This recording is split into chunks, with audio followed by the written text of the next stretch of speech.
listening to the Cricket Podcast. I think it was a disgraceful performance, and I think it should never be permitted to happen again. That is very good.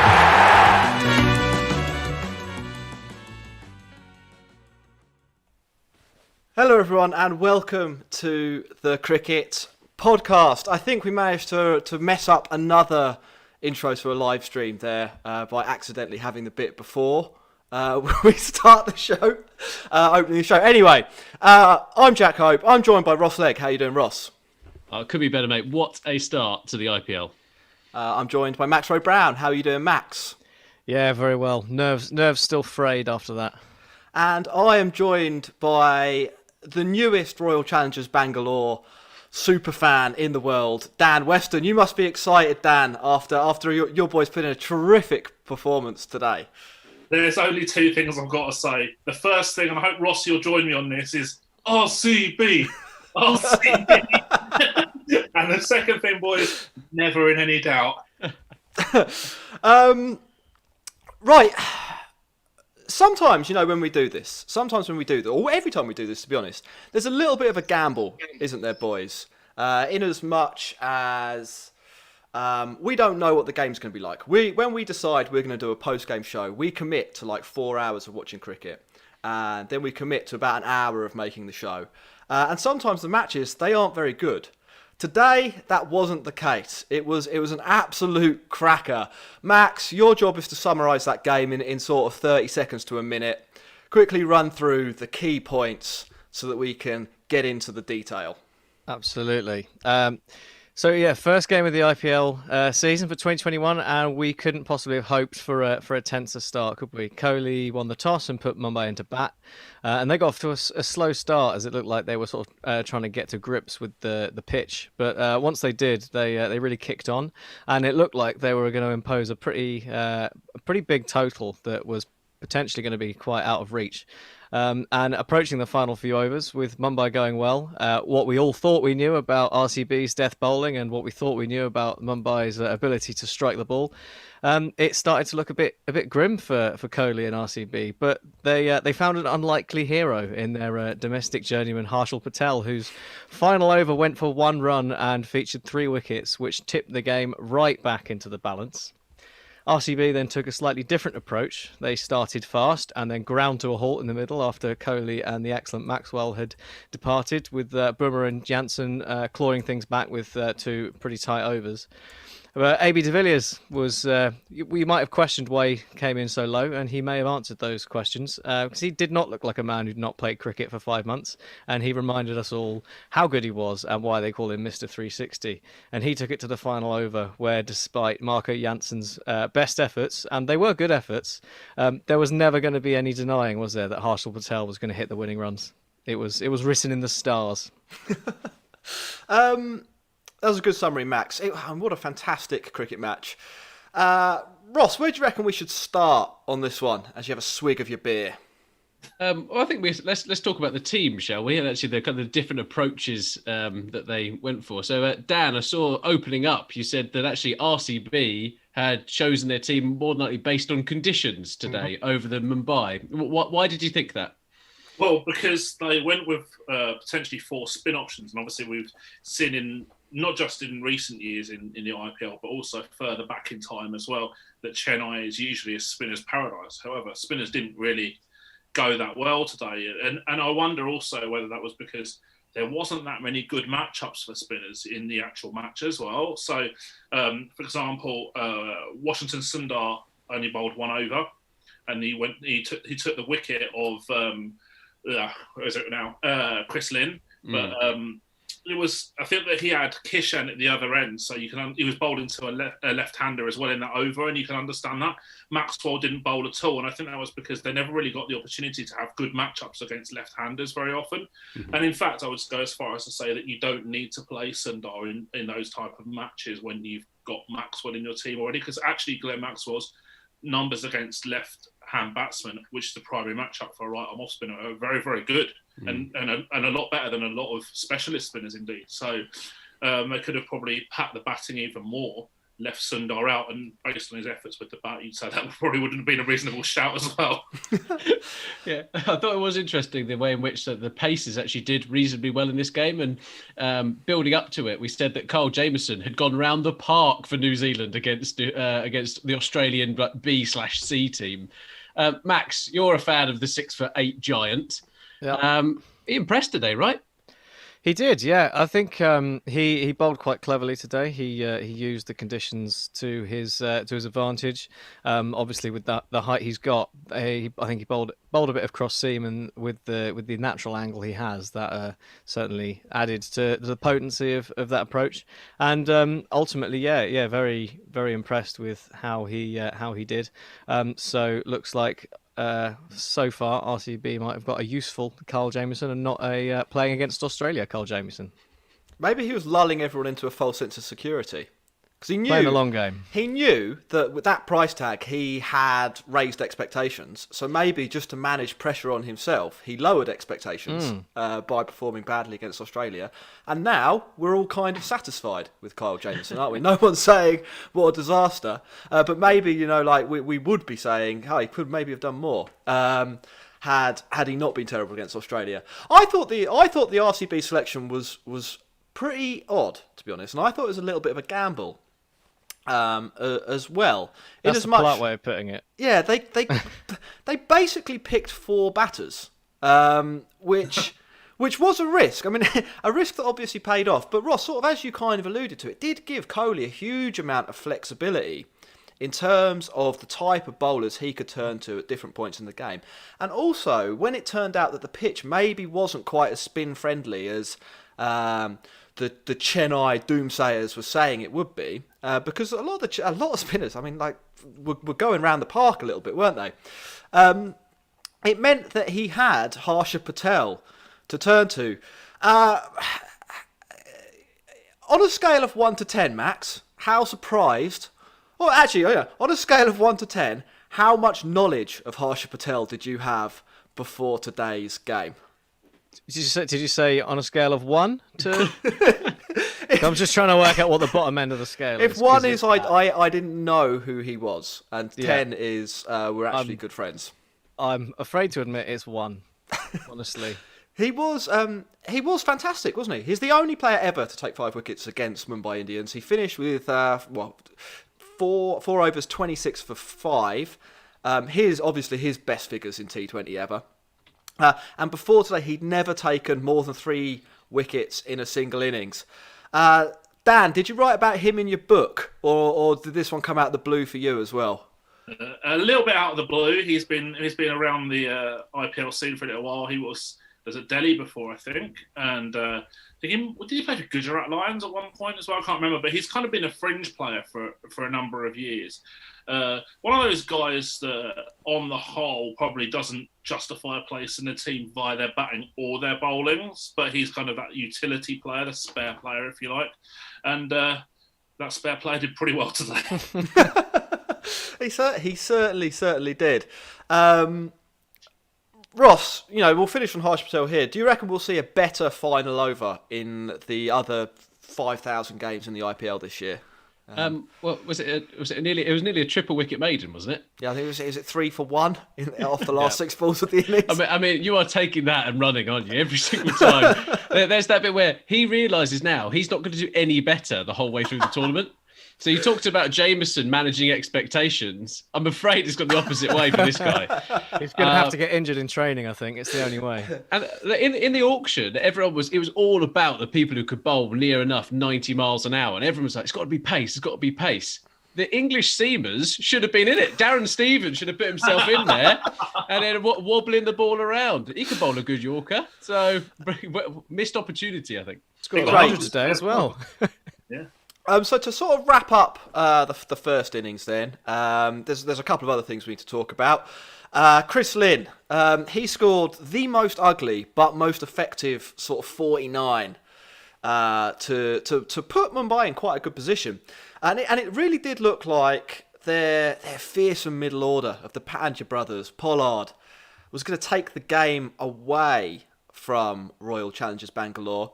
Max, do you think they batted badly in the second half of the innings, Mumbai Indians, or do you think it was just like, Harshal Patel? He was an unstoppable force today, and there was nothing that the Mumbai boys could have done to stop him. Well, I don't think they batted well, that's for sure. And I think actually a lot of their innings could have been ended a little sooner had RCB not greased all their hands with butter before walking out onto the field. And Kohli's probably quite lucky he's still got two eyes, I think, after his drop. But Harshal Patel did bowl really, really well, and I think he mentioned himself in the change of innings that in the 16th over he started to see that it was starting to reverse and starting to go. So he was just like, that's basically what he was just going to go for, just trying to get it to go and bowl those Yorkers, which he did, and it did start to hoop. So I think it's. I would say just well done, Harshal Patel. He's probably bowled the spell of his life today, and maybe just I would put it down to a bit of rust from the Mumbai Indians players. They have a bit of a history of not winning the first game. I think it's back to 2012 since they last won the opener, and it doesn't seem to have stopped them from picking up the title. So maybe they're just greasing the cogs a bit, and we'll see them come flying next week. No, Max is over. It's over, Max. Mumbai Indians are dead in the water. I suppose there is a correlation with Jack now supporting them as well, so perhaps there's that. Well, yeah, it's Mumbai Indians, AFC Wimbledon. Who else is there? There's a few other pretty duff sports candidates teams you can add to that list. Just a shout out to Koufax and Mr. Bill Gates, who have sent us a super chat donation. Bill Gates, he's sent us 3 hippos, which is actually quite a pleasing sticker. It's because he cares about the planet, and he also cares about the podcast, which I think is a good thing to balance. Right, boys. That brought us to the halfway stage. 159. Just a quick question at this point: par or below par, or above par? Because I suppose there's 3 options. Dan, you're the stato, if you like. What did you think of that score in the first innings? Well, it was when you look at it, the fact that they were like, was it about 100 odd for 2 after 12 and a bit overs? It was, you could probably argue it was below par, and they were looking to probably get about 180 at that point. But generally, this type of 160 odd would keep you in the game at Chennai based on the historical data. But the problem is that historical data obviously reflected a strong advantage to bowl and spin, which hadn't manifested itself by that point as well. So actually, I think it was really tricky to say. But what we could say with pretty decent certainty was that RCB were going to take the chase as deep as they possibly could. So I suppose it was about par. Max and Ross, just give me an indication. Max, what do you think? Oh, I think it was exactly par, because they scored 159 and the other team scored 160. Very, very clever. And Ross? Yeah, I think Mumbai Indians will they let themselves down a little bit, and will be disappointed they didn't go for 175. Cool. So that brings us on to RCB's batting. We got to see Kohli opening up again with Washington Sundar. Ross, let's start with you. What did you make of RCB's decision to put Sundar up at the top of the order? Do you think it was good, or do you think, as sort of Dan Norcross said, that putting a middling cricketer up the order doesn't make your order longer? It just delays where your batting order starts. So there's a thing that when we play for I Don't Like Cricket Club, which is our cricket team in London, sometimes you do an opener sacrifice. And this is a known phenomenon in amateur cricket, where you put a lesser cricketer up the top of the order in the hope that they hit some runs and get you off to a good start. Even in the hope that they stay there long enough that the shine starts to come off the ball just by the opening bowler bowling a good line of length outside off stump, and them not realising that we've actually sent someone out there who's never going to hit the ball. So I think it was, again, they are trying something a little bit different. They like the left-hand, right-hand combination, which I think is important in kind of those in the games of cricket, especially in T20s. So I quite liked it. It's just unfortunate that Washington Sundar didn't look like he'd picked up a cricket bat for a little while. So maybe he's gone for the Priv du Shore approach to batting when he's out of nick. But I thought it was a positive move. It just didn't really come off for them. Virat Kohli, on the other hand, I mean, the guy that shiner was growing throughout the game. And if you saw it at the end, it was like a boxer who'd been hit. So maybe you can go down that he had an awful innings in the end because he couldn't actually see. But anyway. He should have caught it. It hurts less if you catch it. So Washington Sundar, you didn't think that performance was fantastic this time around. Dan, this one might be sort of more in your wheelhouse. Do you think it was? You talk often on this podcast about like good processes leading to good results in the end, and that you shouldn't judge a decision based on just a one-off result. Do you think Sundar opening the batting is something the RCB should persist with, or at least Sundar in the top three? Because we have to assume that Padikal's going to come back and open the batting in the next match, or at least the one after that. I think there's two discussion points here that you can focus on. The first is that Padikal would typically be their only left-hander in the top six, and they lost him for this match, so they kind of wanted to put that left-hander into the top six. Otherwise they'd be all right-hand heavy, and that was a big problem for them. And you can actually see that with Krunal Pandya was a pretty good matchup for him against most of the RCB batters, particularly someone like Kohli, and he took one for 25, so in 4 overs, good economy from him. The other thing is that look, Sundar he's one of those batters who he can bat, but he's not really a T20 player in my view. In terms of his batting ability, his boundary percentage isn't great at all, and certainly not great for a finisher. So where you bat these type of players is often tricky. So you give me a couple of other players who are examples of that as well. Someone like Shreyas Gopal or even Ravi Ashwin, who aren't really hitters, but they can bat. And it's sometimes really problematic to know where to bat them. And I think a lot of teams by default shove them in at 7, but I'm not sure that's ideal. I'm certainly not sure it's ideal for them to open either. And it was not a great innings really. But yeah, it was the left hand, right hand, I think. And then they did that again a bit lower down with Shabazz Ahmed got shoved up the order as well. Well, that worked really well, didn't it? He had a good day. Well, I was about to make a point, but Bro Barber has just beat me to making the point I was going to make of saying that I would have liked to see a certain big hitter actually up the top of the order. And Jack, I know in your fantasy team you had Azharuddin. Azharuddin, yeah, there we go. Always great on pronunciations of everything, even simple English words. But that would have been, I would have liked to see that, and I think that would have been far more exciting. You saw, Dan, as you said, they have Glenn Maxwell in that side who bowls the same kind of stuff. So, so it's something that they probably missed a trick on there, but they won the game, so we can't really criticise too much. The criticism is what we do best on this podcast, so please let's not revert to being fanboys or praising anyone too much. Because they won the game, didn't they? But I don't think they necessarily won the game because they made all the right decisions. They won the game because of a once-in-a-blue-moon performance from Harshal Patel. Well, Harshal Patel and someone else. So let's get to the finale of the game. Then maybe we'll go back and talk about Glenn Maxwell because he actually did all right today. He hit a 6. Yeah, so he hit 2 was sixes. Big too. So with 24 balls left, Royal Challengers Bangalore, they needed 40 to win. De Villiers is batting. Bumrah has to bowl 12 of the last 24 balls.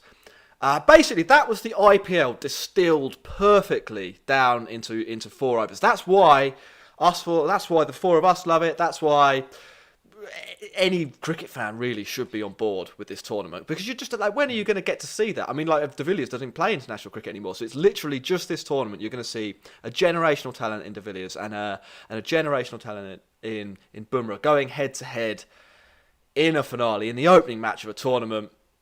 Ross, how much did you enjoy that passage of play? Well, Bumrah is notoriously difficult to get away, anyway, from the low action and, I mean, just the strange action in general. But AB de Villiers seemed to almost telegraph what was actually coming to him. And there was a ball where I think it panned to Dan Christian on the side, kind of like nudging his mates, going, I told you that was happening, I told you that. And just the way in which he manoeuvres his body, there was commentary, and Max, you picked up on it, of going, oh, he's not played cricket for 5 months. Oh my God, how is this guy still so good? It's AB de Villiers. like what? Well, the commentary team is sitting there going, who is this magician at the stumps? It's like, oh, just one of the best players of all time. And that level of, like, if that continues the whole way through the tournament, them just being surprised that the guy could do this is just infuriating. There was one ball where Bumrah, I thought it was pretty much nailed his Yorker, and AB de Villiers kind of leant down, and it was off, just off the base, over cover for 4, and you're just like, this guy is just different gravy. I thought it was a great matchup, and I think really well played to RCB for going, do you know what? We're going to hold him back. And Jack, in the WhatsApp group, you're just like, where's AB de Villiers? Where's AB de Villiers? And they were keeping him back for that matchup. Yeah. Do you not think, just as a slight tangent, do you not think they might have won in the 18th over if he'd batted at number 3? Quite possibly. You know, counterfactual, but just throwing it out there. I mean, obviously they did win right at the death. Dan, you and I, and everyone has talked about what makes de Villiers so special, and that's his ability to kind of kill you both ways in terms of T20 cricket. He's low dot ball percentage and a high boundary strike, and a high boundary percentage. We really saw the high boundary percentage today. Was there anything that you saw in his performance today that surprised you, or is this just sort of like, as Ross says, AB de Villiers, we shouldn't be surprised by him anymore? It's par for the course. I think that's fair to say. It's just too good. I mean, you look at RCB's kind of recruitment and retention strategy, and I think de Villiers is a broadly similar price to Kohli, but the output you get from de Villiers in terms of like match-winning output, I think, is a lot more. He doesn't kind of slow down that much. Now, on that subject of where he bats, in sort of early middle overs, so over 7 to 11, de Villiers from 2019 onwards strikes at 126, which isn't great. But then he accelerates to almost 150 in the late middle overs and then 230 at the death. So you can understand why they held him back based on that. And, they don't really want him to play like a 25 of 20 batting at number 3 when he's a lot more explosive batting lower down the order. And Maxwell had a good knock himself. So that would I think they worked that one out fine. But I think long term, you could probably say if Paddock comes back in for Washington, you could probably look at him as a 4, maybe. Well, that was one of the questions in the chat, actually, from Chew the Fun, saying, what do you guys think about the position of Maxwell and de Villiers? And actually, Dan, is it just going to be around the players they have available to them is going to dictate, actually, what roles those guys play? Yeah, and I'm also quite keen on having flexible strategies. Well, I don't like fixed batting positions very much. Yeah. So for example, I might say, okay, when someone said to me, where should de Villiers bat? I might say, or first drop after 12 overs kind of thing, or first drop after 11 overs, that sort of thing. And then whatever number that is where he bats. And I think you can make that argument for maybe a bit later on in the innings for someone like Andre Russell as well. You just say like first drop after 13 or 14 kind of thing, as opposed to that fixed batting position. So basically, what you're saying is that he's one of the few people in the world who can score 60 off 30 on a reasonably consistent basis. And that's where you want him. Like, there are so few people who can do that. There you go. I guess I was wrong on that one. Max, one for you here. Let's go to Maxwell. Let's talk about Maxwell. From a matchup perspective, how big of an advantage is it for Glenn Maxwell that he can bat both left and right-handed? Well, it's ideal, isn't it? And we saw it in full force when he was facing a Royal Challengers. It was the first ball, wasn't it, of 2 overs that he faced, where he just before Chahar even got close to his delivery stride, Maxwell had just switched over to left-handed and hit him for 6 over square leg, and it was phenomenal. And it really does open up every ability particularly against that kind of bowler, because normally for a leg spinner, if you're facing a left-hander, you will bowl a googly. That will be it's almost the stock delivery now in 2020 cricket for a leg spinner bowling to a left-hander to bowl a googly to get it to turn the other way. So when you basically take that armory away from them, it's a phenomenal skill to have. It's obviously at risk of going wrong if you do it that early. I'm surprised that Royal Chahar didn't maybe spot it and do something a bit different, maybe fire it in full, or he panicked, or didn't he? Put it a bit wide. But he just he just didn't really know what to do and put it in exactly the spot that Maxwell wanted it. So there's I guess there's 2 aspects to it, aren't there? There's on the one hand, it's a great ability to be able to have, but it does open you up to maybe a slightly more experienced bowler. So if it was someone like Krunal Pandya, who has that ability to just change what he's going to bowl while he's in the middle of bowling it, And that's what when I say like he's a clever bowler, that's what I mean, in that he has that ability to change what he's doing in the middle of doing it. While what he actually normally does might not be that good compared to a lot of other bowlers, he has that sort of flexibility about him that maybe some other people don't. But yeah, great to see Glenn Maxwell back, wasn't it? The big show is in town. And it was a huge six. What a way, after 15 matches, to break your sixth duck in the IPL. Blasting the ball. Did they say how long it was? But they guessed 100 metres, didn't they? But it could have been like 400. It was actually the length of the trip that he took from Kings 11 Punjab to Royal Challengers Bangalore. That's how big the six ended up being. Right.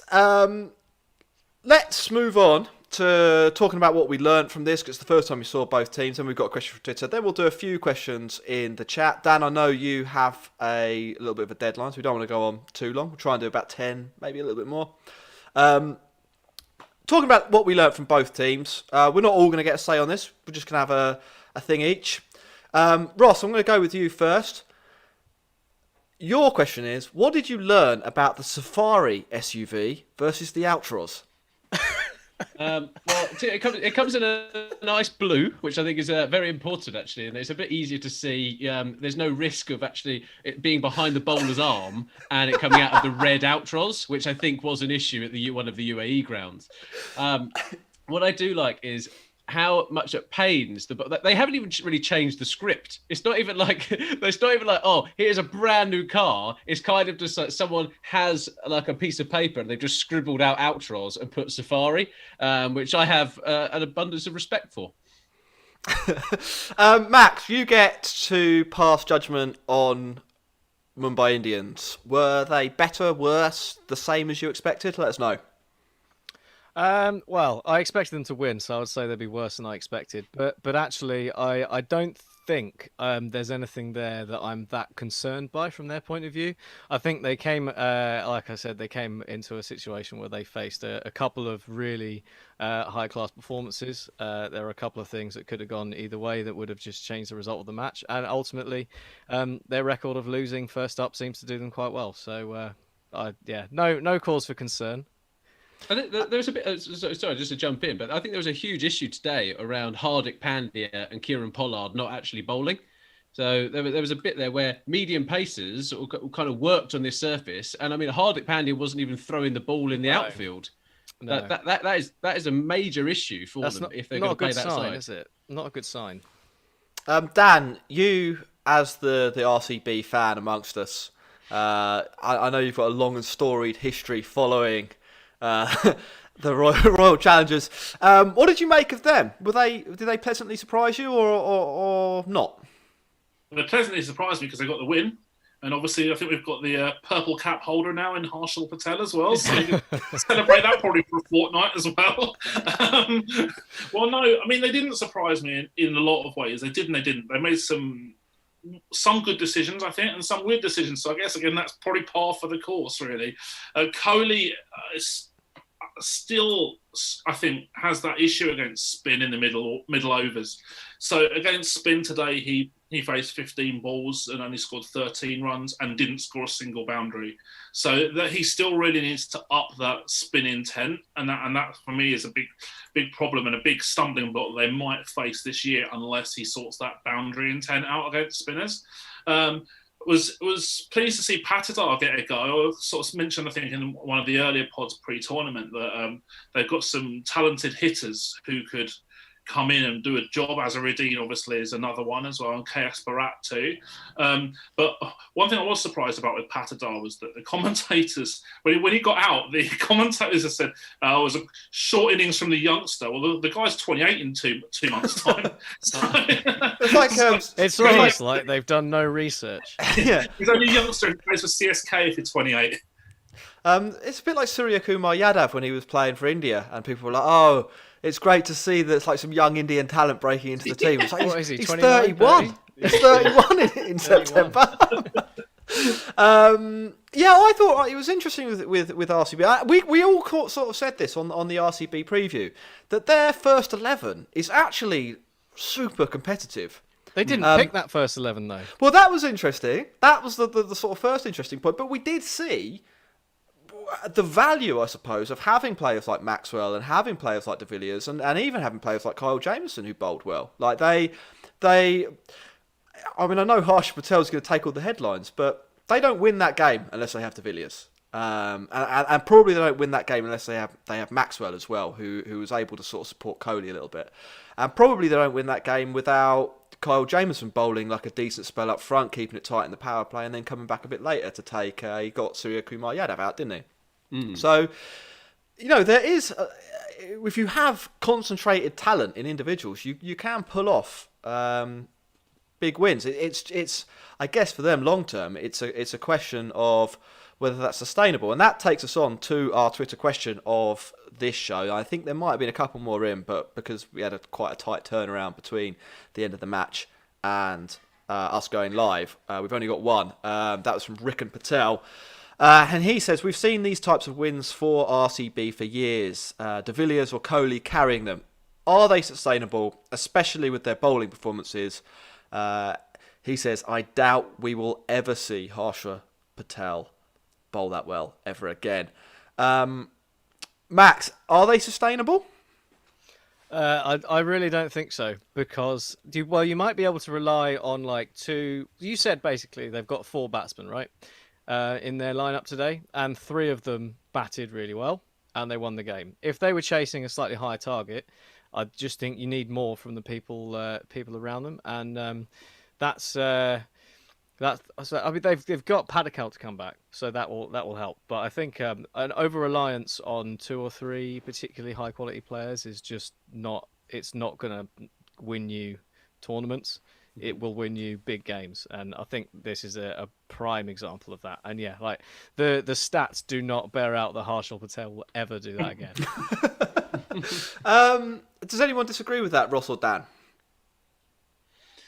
I agree with Max, actually. I think there is a bit where that's okay though. Harshal Patel is not going to turn up every single game and take 5 wickets against a batting lineup like that. But that's okay, because they do have other people to come in and at least try to do that. If he's consistent, takes say 2 wickets a game and actually goes at less than 9 and over, he's probably doing his job. Dan, we said on the preview show that RCB's problem is death bowling, and actually being able to draw upon someone who's got that kind of skill set is a good thing. But again, this is a sample size of 1, so let's not get too carried away.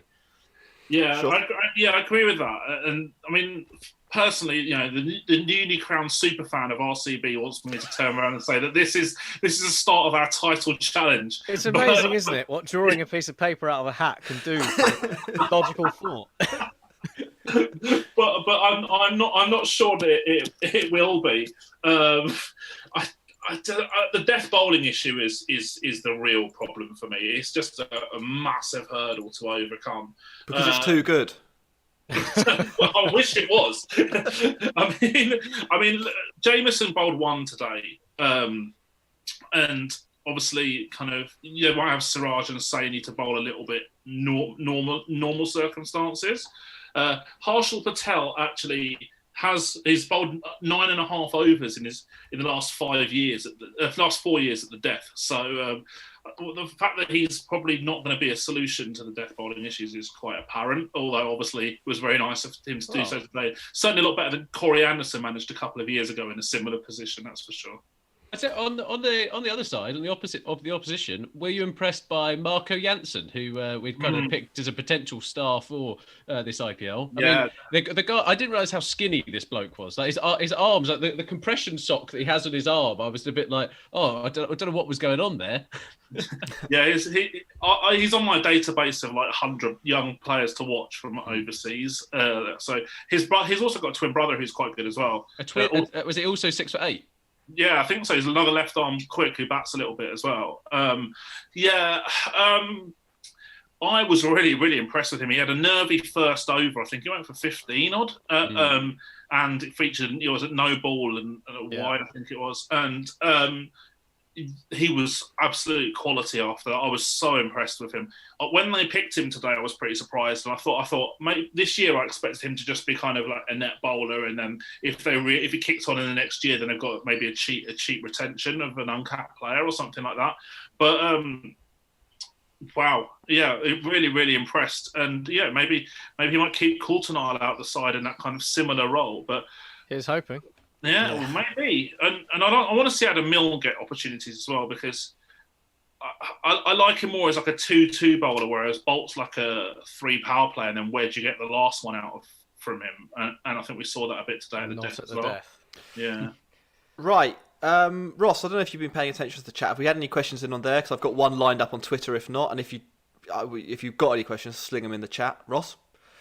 So I've actually been trying to ask. So thanks for Swaraj Shavan, who asked the one around Hardik kind of playing, and AK True, who covered the Marco Janssen one. So thanks for those guys. Just a question from Twitter, and then if you we'll probably got time for like maybe 2 chat questions. So Ross, you can pick the best 2 from there. Ankit over on Twitter, he asked, "Is this game further proof that the IPL is the best league in the world, strictly from a quality of cricket perspective?" Dan, you're probably the one who knows the most about comparing the different leagues. Yeah. Where does the IPL rank? First by a long way. Generally, there's a pretty decent correlation between the amount of overseas players and the quality of the overseas players in a league and the standard of the league. And our IPL have got 4 overseas per team, and most of them are pretty high quality. Good local core as well. I actually expect the 100 to challenge it though, with a really high caliber of domestic players and also some really good marquee overseas players as well. But at the moment, IPL, and I actually think IPL is a lot better than international cricket as well, because you still get some stat padding against the cricket equivalents of San Marino sometimes in T20 internationals, Well, the other thing you get from a batting perspective, definitely in international T20, is rotation of bowlers. It's quite rare, probably in bilateral series, to see teams field their 5 best bowlers. Usually, at least 2 will be resting because they played the Test series or because they're getting ready for the ODIs, or they're going to go to the IPL. Whereas in the IPL, it's pretty rare that a team bench their better bowlers. It happens right at the end of the IPL if teams are qualified, but otherwise you usually get the big guns. Ross, over to the live chat. What have we got? So we've got from Mr. RJ, who I'm not sure if he's a fan or not. He said, "Shut up, Kohli haters." So. But today actually summed up why if they were chasing one, it was at 160 is Virat Kohli's sweet spot, right? There is no better batsman, no better captain in the world at chasing down scores of 160. If the score was 180 today, his innings cost them the game. Like, was it 33 off 29 balls? Like, ultimately, like everyone said in the comments that we received throughout the T20 competition against England, or the T20 series against England, that Kohli just doesn't get out. Today he does, and actually in the IPL last year he did similar kind of thing. So RCB, great win for them today. We do not hate Kohli, but there is just a bit where if he bats like that, it's a huge risk. Another question we've got from J-Deep. Who is favourite for tomorrow? So it's Max, your boys in yellow, versus is it Delhi Capitals CSK are playing? Yeah. Max, let's go to you then. Newfound super fan, you're getting a hat, you're getting a jacket, you're getting the Sam Curran bandana, hopefully. So what are we thinking? Don't spoil the surprise. Well, obviously it's a nailed on CSK win, isn't it? They're gonna win it with what, 4 or 5 overs to spare, I think. Yeah, it's gonna be a bloodbath. No, I mean, actually, without Nortje and Rabada, I think CSK do actually have a fighting chance. Okay. With a sensible answer on. Dan, from Shubman Kadar, do you think this was the best playing 11 for the Mumbai Indians, or could it be a little bit better? I don't think it was the best playing 11 for MI. Basically, I mean, the Janssen pick was a real surprise. Obviously, he did really well, but he hadn't really shown that higher level in South African cricket, domestic cricket, to have a lot of faith in him. Now, there's a big difference between me thinking he's a player of extremely high potential and him being good enough to play. He made his IPL debut at the age of 20. Mm-hmm. So, but he played well. It'd be interesting to see whether when De Kock comes back, whether they're going to drop Chris Lynn despite scoring 49, but doing it in a bit of a Jason Roy manner, perhaps you might say. He did run out as captain, so that might be the nail in the coffin. Yeah. And I wonder whether I would like to see Adam Milne play a lot for MI this year. I really, really would, because I think he's a quality operator and he can be that 2-2 bowler. In fact, he can bowl any phase. So I want to see a lot more of Adam Milne. And I think someone said that he was in quarantine, but I'm pretty sure I saw him on the bench today. So I don't know if he was just not selected. I'm not sure. Mm-hmm. Okay, well, I think that's some of the questions, Jack. And I think let's go one to kind of finish on. When it comes to the IPL and it comes to the orange cap and the purple cap, we had a bit of confusion over which colours they should really be.